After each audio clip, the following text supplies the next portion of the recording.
Hey guys, if smelling great is a top priority, Scentbird has an awesome special for you. If you want to try a new cologne at 30% off your first month's order, use the code SAMGOLD30 in the link below.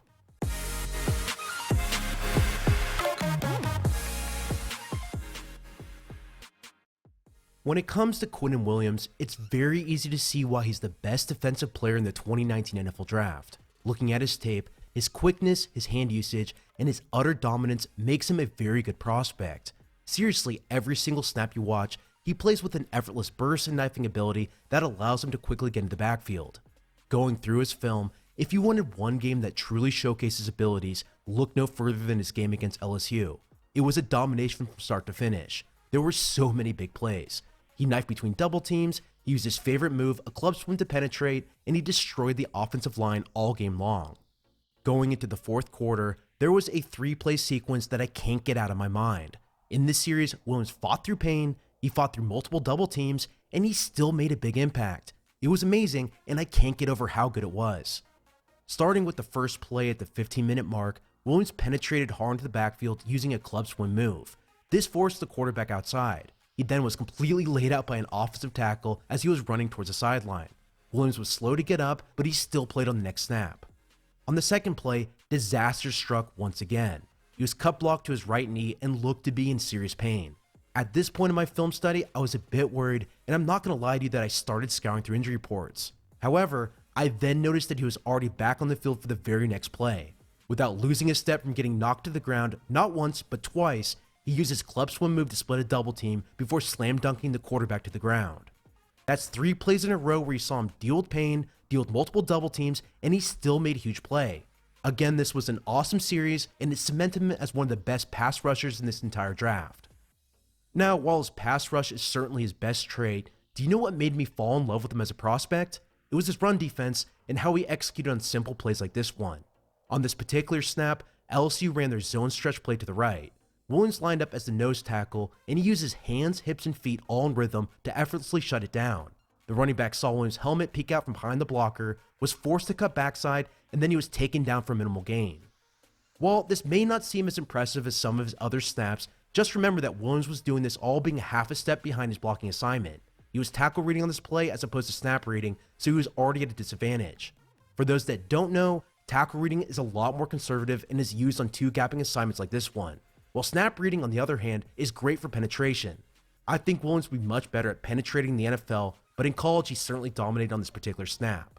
For this play, pay close attention to his footwork and hand usage. They both allowed him to get in front of the blocker with ease. Just a thing of beauty. In my opinion, this proves that he can play on all 4 downs and can fit any scheme, which makes him an elite player.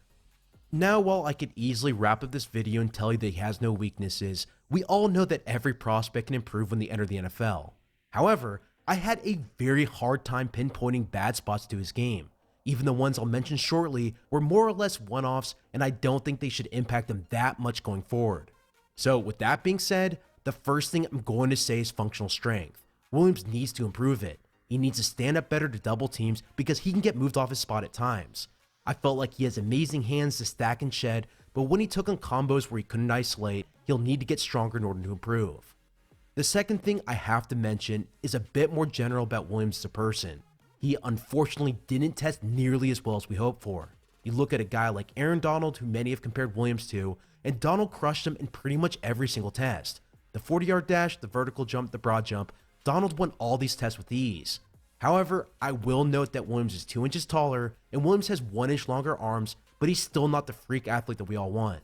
In my opinion, while some scouts will argue that this will lower his ceiling, I don't think it affects his value that much. He has phenomenal technique and proved that in each of his games, and I think he can still get even better. The last of my 3 weaknesses that I want to bring up is how Nick Saban used him while he was in school.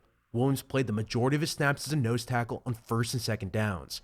He was actually taken off the field in many 3rd downs, and he wasn't used on many obvious pass rush situations. So, this kind of leads me to an interesting question. Why? Why would Nick Saban, for how good of a coach he is, take Williams off the field on 3rd downs? That's a question I'd need an answer for. Now, I will say that I've seen the argument that Saban likes rotating his guys, considering the fact that he has so much talent in his defense, but again, it definitely does make you wonder. Regardless, and as I said before, none of these 3 quote-unquote issues truly give me pause. None of them are red flags in my opinion, so let's not take them as that. However, I still feel like I had to mention them as we discuss his overall skill set. Moving on to wrap up this video, many have compared Williams to Aaron Donald. I don't think that's a fair comparison. While I definitely see the upside, I think Williams plays a lot more like Jonathan Allen, who was a mid-first round pick out of Alabama a few years ago. If you look back to my scouting reports and my rookie breakdown on him last season, I absolutely love Allen as a player. Dude has amazing hands, he can rush from the 3-tech spot, and he has the agility to run stunts and twists if needed.